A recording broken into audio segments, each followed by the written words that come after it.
Meus amigos, que o amor de Deus e a boa mão de Jesus e o cuidado do Espírito Santo estejam com você, ali onde você estiver e no momento em que você estiver. Deus abençoe você com a sua paz. Nas últimas semanas, nós estamos conversando a respeito do tema A Cura das Memórias. Eu quero agradecer pelas reações de vocês ao tema e parabenizar a você que tem tomado decisões em sua vida a partir daquilo que você tem ouvido aqui no nosso encontro online ou mesmo nos nossos encontros presenciais, tanto no Terra Firme quanto no Mercury. Porque Jesus já carregou as nossas memórias feridas, nós podemos encarar o nosso passado, falar sobre ele, buscar ajuda e, especialmente, deixar Jesus visitar o nosso passado para curar todas as nossas memórias.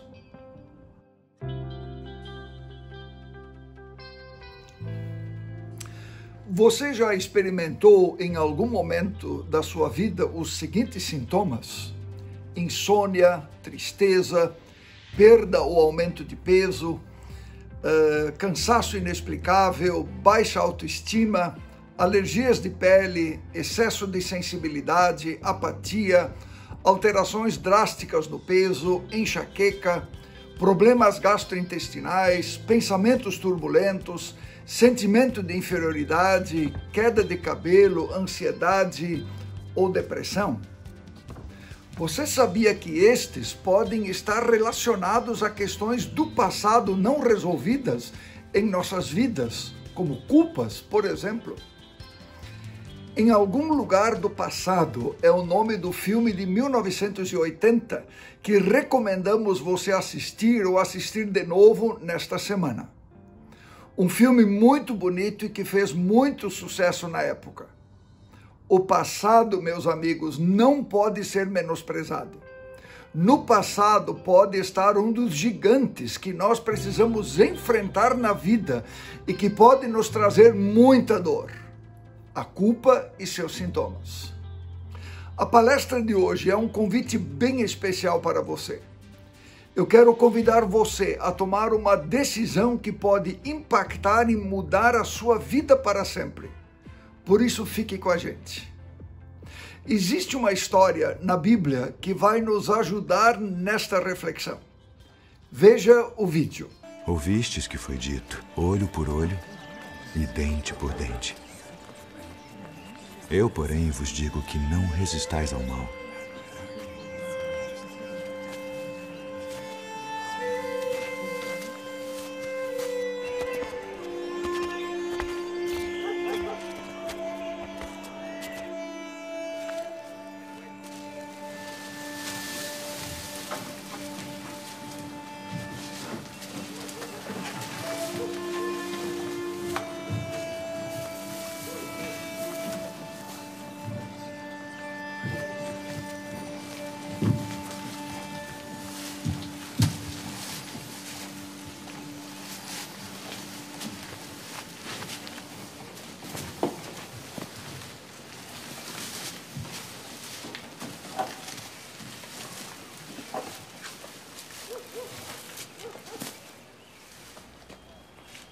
Filho, perdoados estão os teus pecados. Por que dizeste assim blasfêmias? Quem pode perdoar pecados, senão Deus? Por que arrazoais sobre estas coisas em vossos corações? Qual é mais fácil dizer ao paralítico: estão perdoados os teus pecados?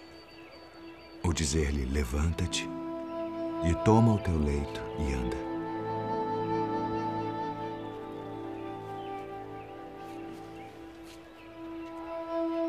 Ora, para que saibais que o Filho do Homem tem na terra poder para perdoar pecados. A ti te digo, levanta-te, toma o teu leito e vai para a tua casa.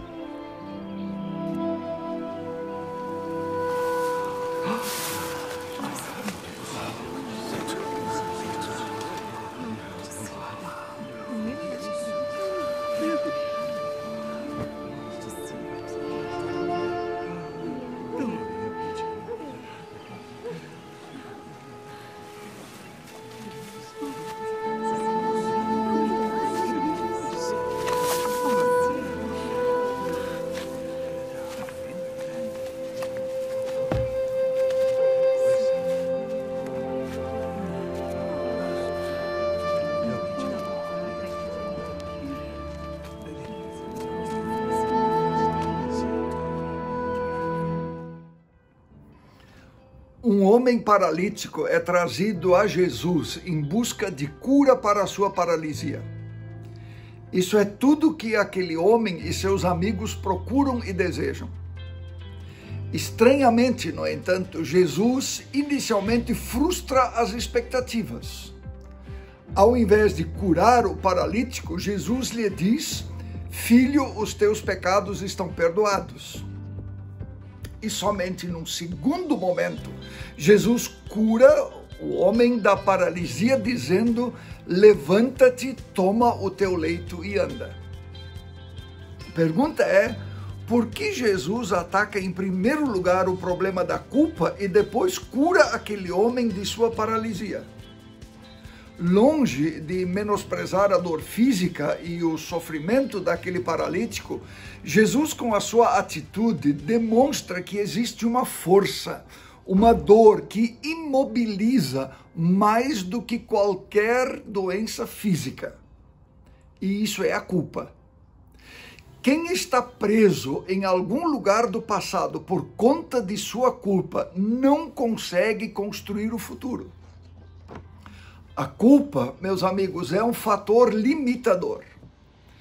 Quando liberta aquele homem da sua culpa, Jesus está dizendo que a vida não precisa estar determinada pelos erros do passado. Ela pode estar determinada pelo futuro. Lembre, um erro na vida não precisa significar uma vida de erros. Você carrega alguma culpa, meu amigo, minha amiga? Basicamente, há dois tipos de culpa.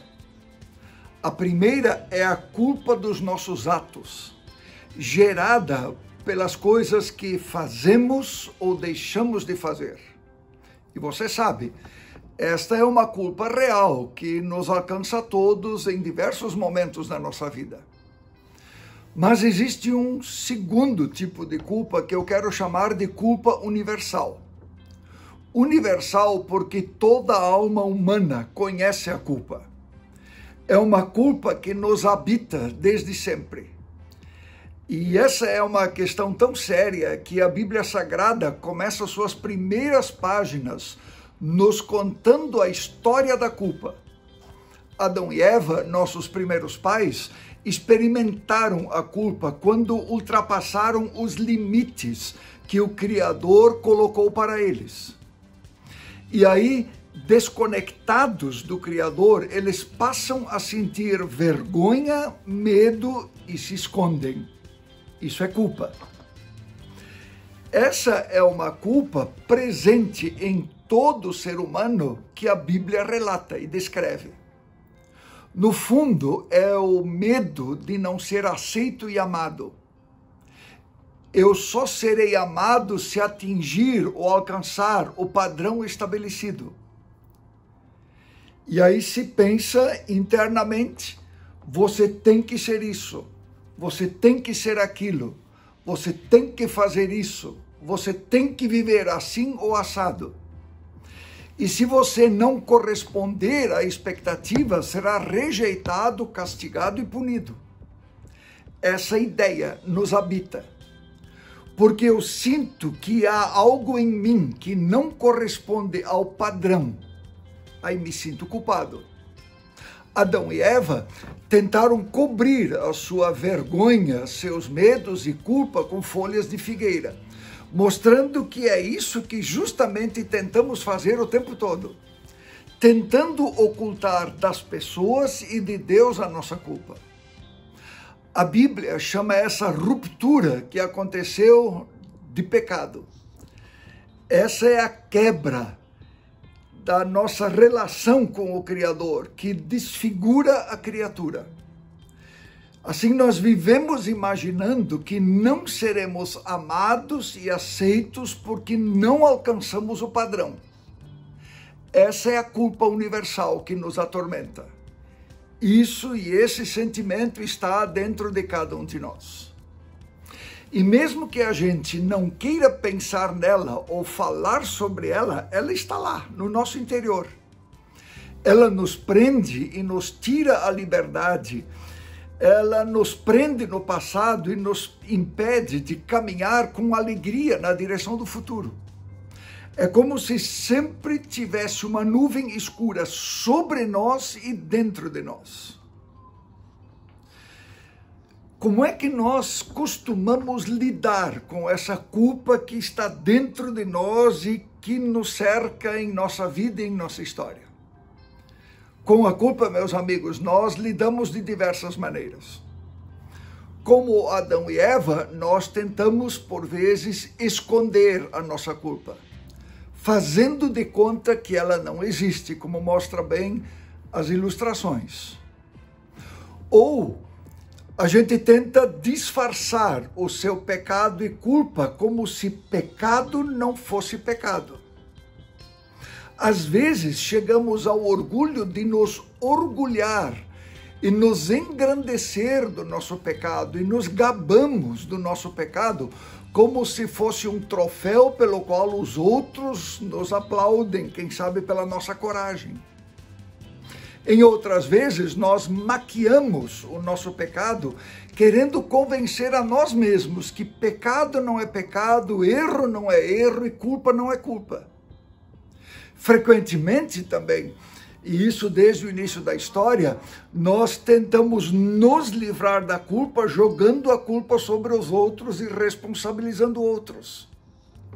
Ou ignoramos nossos pecados e apontamos para o pecado dos outros, para desviar os olhos de nós mesmos e dos nossos próprios erros e culpas. Às vezes, empurramos a culpa com a barriga, como se diz, empurrando adiante a nossa culpa, achando que com o tempo ela vai se resolver por si mesma. Ou repousamos sobre a nossa culpa, descansando, como se pudéssemos nos acostumar com ela e ela se tornasse algo normal em nossa trajetória e em nossa caminhada. Todas essas tentativas, meus amigos, de nos livrar da culpa são jeitos que nós tentamos cobrir a culpa e silenciar a culpa que está dentro de nós. Mas infelizmente, ou eu diria felizmente, não é assim que se resolve. Havia um rei em Israel chamado Davi, que em toda a sua vida lidou com a culpa. Sua jornada de cura da culpa durou anos. Veja o que ele escreve. Enquanto eu guardei silêncio sobre a minha culpa, diz Davi, ficando tudo para mim, eu me cansava reclamando o tempo todo. A pressão nunca cessava e as minhas forças se acabaram como a neblina que seca no calor do verão. A culpa nos rouba a paz, nos rouba a tranquilidade, nos tira a alegria e tira a nossa segurança. A ciência também tem as suas respostas para o problema da culpa. Evidentemente, nós respeitamos a ciência e reconhecemos a importância dos medicamentos em nossa vida. Eu mesmo faço uso de medicamentos e eles me ajudam muito. Mas convém prestar atenção na palavra de Augusto Cury. Antidepressivos tratam a dor da depressão, mas não curam o sentimento de culpa e nem tratam a angústia da solidão. Eu creio que nós podemos concordar com estas palavras, não é mesmo? Antidepressivos são importantes e necessários, naturalmente com acompanhamento médico.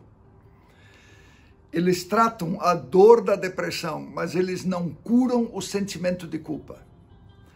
Para curar a memória atribulada pela culpa, é preciso mais do que isso. E a religião?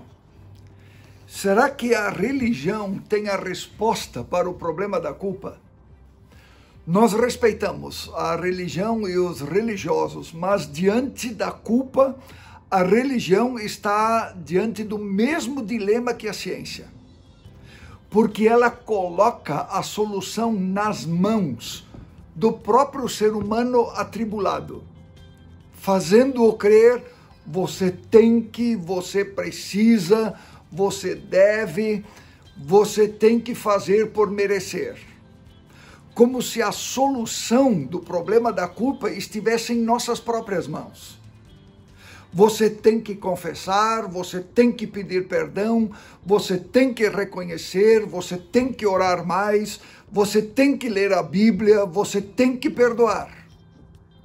Perceba, usamos essas estratégias religiosas como se a solução da culpa estivesse nas nossas próprias mãos e o libertar da memória atribulada pela culpa fosse resultado da nossa ação, de nosso próprio esforço. Meus queridos amigos, reconhecer a culpa, confessar a culpa, pedir perdão e dar perdão são importantes. Mas eles não são a condição para a gente se livrar da culpa, eles são a nossa resposta. Eu repito, eles não são a condição para se livrar da culpa, mas eles são a nossa resposta. A Bíblia não diz que é a nossa fé e o nosso arrependimento que nos purificam de nosso pecado. O que nos purifica o nosso pecado é o sangue de Jesus derramado na cruz. Veja essa promessa que encontramos já no Antigo Testamento, a primeira parte da Bíblia, que na verdade é uma oração. Ó Deus, tu terás compaixão de nós, acabarás com as nossas maldades e culpa e jogarás os nossos pecados nas profundezas do mar. Não é a nossa fé e nosso arrependimento que nos purifica de todo pecado, mas o sangue de Jesus. Quem nos livra da culpa é Deus. E a nossa confissão e arrependimento são a nossa resposta ao amor de Deus. Permita-me ilustrar a resposta e a dinâmica do Evangelho. Imagine que por conta de nossa culpa, todos nós estejamos em alguma prisão. Trancados, não conseguimos sair. Por mais que a gente chore, por mais que a gente esforce, por nossa própria força, não conseguimos sair da nossa prisão. A sabedoria da Bíblia nos diz que quando Jesus morreu na cruz, ele abriu a prisão, ele abriu a porta da prisão. Ele morreu para pagar nossa dívida de culpa. E agora, com a prisão aberta, eu tenho a possibilidade de tomar uma decisão e fazer uma escolha entre ficar na prisão ou sair dela. Jesus é a porta e ela já está aberta desde que ele morreu na cruz. Por isso, não é a nossa fé e o nosso arrependimento que nos purifica de todo pecado, mas o sangue de Jesus, conforme dizem as Escrituras. O meu arrependimento e minha confissão, o meu pedido de perdão e a minha fé são a minha resposta ao amor de Deus e equivalem a sair da prisão. Assim, meus amigos, acontece o processo de cura de minha memória culpada. O que eu faço com isso?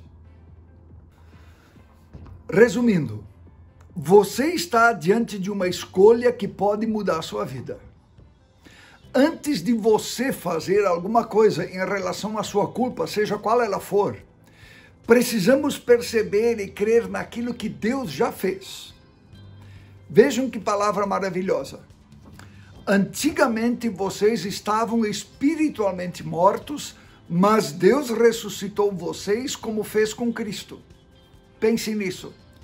Todos os pecados perdoados, a lista toda apagada, a velha ordem de prisão cancelada e pregada na cruz de Cristo.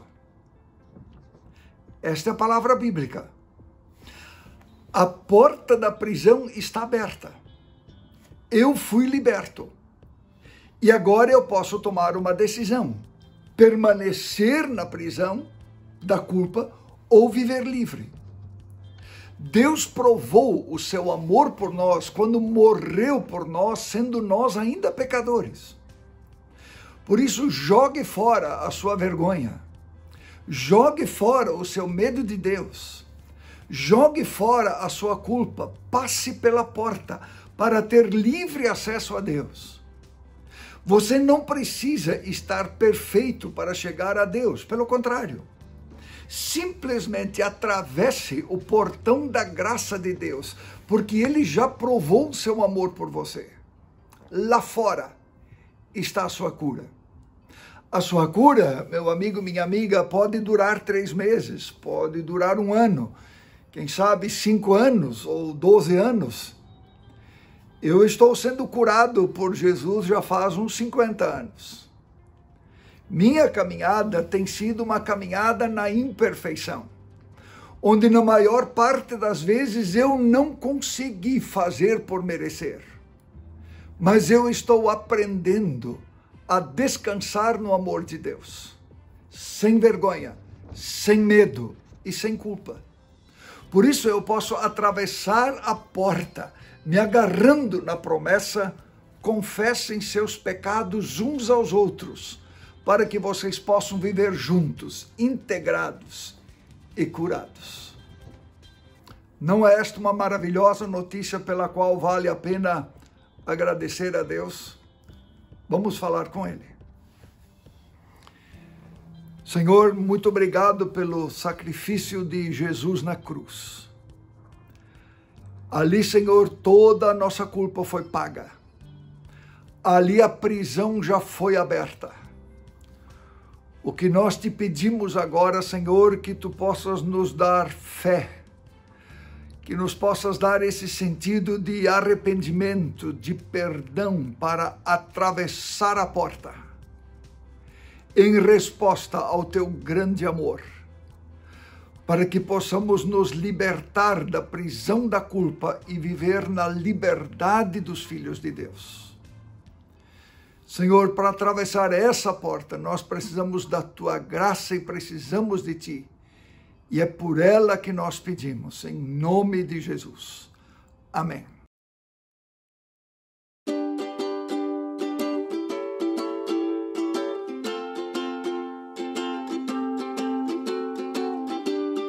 Quando se sentiu pronto, faltava tanto, foi duro de encarar.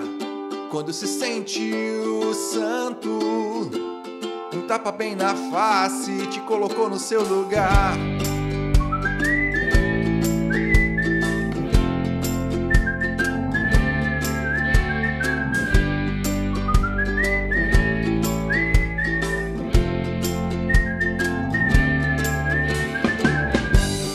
Quando se sentiu certo, tudo deu errado, não pôde consertar.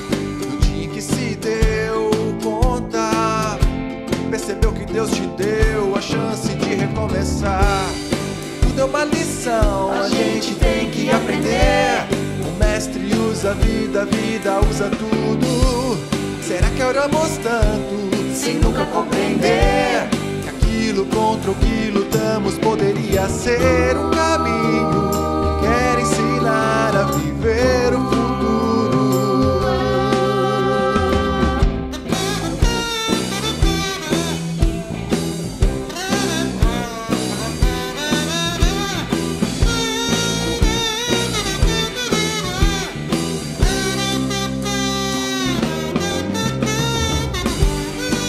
Uma lição, a gente tem que aprender.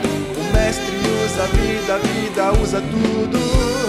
Será que oramos tanto sem nunca compreender que aquilo contra o que lutamos poderia ser um caminho